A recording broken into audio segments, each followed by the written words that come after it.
It was a 13-day confrontation between the United States and the Soviet Union in October 1961 over the installation of nuclear-armed Soviet missiles in Cuba, just 90 miles from US shores.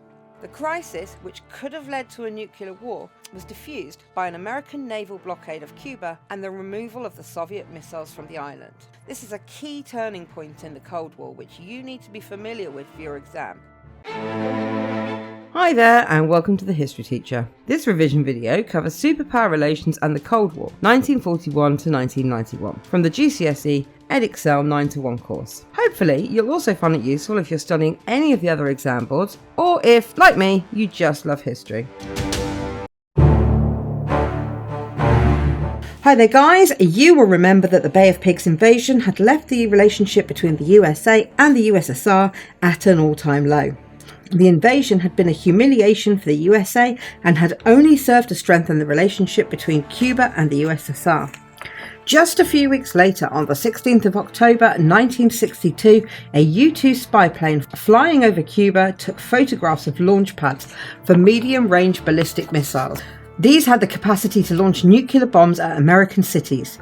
At the same time, a fleet of ships from the USSR was seen sailing to Cuba, and the USA assumed they were carrying even more nuclear warheads. The USA were furious. Khrushchev had only recently assured Kennedy that they would not put nuclear weapons on the island of Cuba. However, NATO had sighted its own nuclear weapons in Turkey, close to the USSR. Khrushchev, as a result, was probably trying to get the USA to remove them. However, he also needed a win. The building of the Berlin Wall was seen as a defeat by many senior communists in the USSR, and Khrushchev needed to prove that he could be tough with the West. It would be a humiliation for him if the USA was able to overthrow communism in Cuba. In reality, the threat of missiles from Cuba wasn't that great. The USSR was already capable of firing nuclear missiles at the USA from its existing launch sites. However, the proximity of Cuba to the USA made this conflict symbolic. Kennedy was under pressure from those in government who wanted a war with the USSR, who were known as the Hawk. Kennedy was more inclined to side with the Doves, who wanted to avoid a nuclear war. The Cuban missiles caused Kennedy a serious dilemma. If he ignored the missiles or was seen trying to negotiate with the USSR, he could be seen as weak within the USA. This could cause him problems in the upcoming elections. However, if he invaded Cuba, he risked nuclear war. And so, over a 13-day period, from the 16th to the 28th of October 1962, the fate of the world hung in the balance. On the 16th of October, Kennedy was first informed of the images retrieved from the U-2 spy plane. He immediately called an executive committee, or EXCOM for short, to discuss the issue. The committee met every day for the next 13 days. Then, on the 20th of October, Kennedy made the decision not to attack Cuba, but to instead use the US Navy to blockade the Soviet ships on their way to Cuba. The idea behind this was that they could stop more nuclear weapons arriving in Cuba. The threat would be reduced. On the evening of the 22nd of October, 1962, President Kennedy appeared on national TV to inform the public of his decision. Despite his calm and confident appearance, he knew that if Russian ships ignored the blockade, the US Navy would have no choice but to open fire. If this happened, then nuclear war was very likely. Kennedy prepared 55 bombers and loaded them with 4 nuclear warheads each.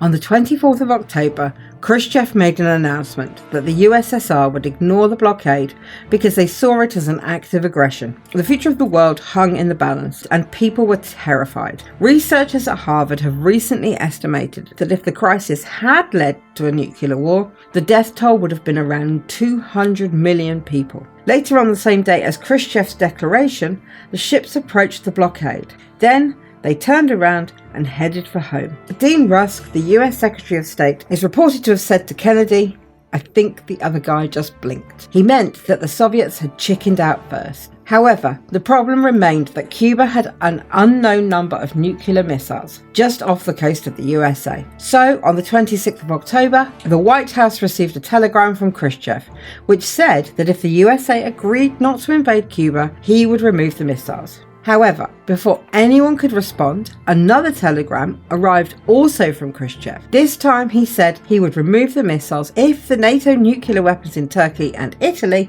were also removed. Unfortunately, also on the same day, a U-2 spy plane was shot down over Cuba, killing the pilot. The Hawks demanded that Kennedy had to retaliate. However, Kennedy, doing his best to avoid a nuclear war, simply ignored the second telegram and the spy plane incident and agreed to Khrushchev's first telegram. We now know from the release of CIA and government papers under the 30-year rule that Bobby Kennedy, the president's younger brother, had met with Russia's diplomats the day before the telegrams and agreed to remove the weapons from Turkey secretly. On the 28th of October, Khrushchev announced that he agreed to the deal. The missiles in Cuba were withdrawn in return for the USA's agreement not to attack Cuba and to remove NATO's nuclear weapons from Turkey. The crisis was over. The Cuban Missile Crisis was a major turning point in the Cold War. It brought the two superpowers to the brink of nuclear war, and it showed the world the dangers of the spread of nuclear weapons. The USA and the USSR realised that they would have to find a way to work together, and a policy of brinkmanship, literally going to the brink of war, was too dangerous. The superpowers began moving towards a policy of détente, a cooling of tension. In June 1963, a hotline was installed in the Kremlin and the White House. This provided a way the two leaders could communicate directly, which would help to remove issues in the future. Then, in August of the same year, the USA, the USSR and Great Britain signed a test ban treaty, in which they agreed not to test nuclear weapons in space, underwater or in the atmosphere. This was the first step towards controlling the use of nuclear weapons. In 1967, the Outer Space Treaty was signed. This was right in the middle of the space race, where both superpowers were competing to put a man on the moon. The treaty agreed that neither side was permitted to put nuclear weapons in space.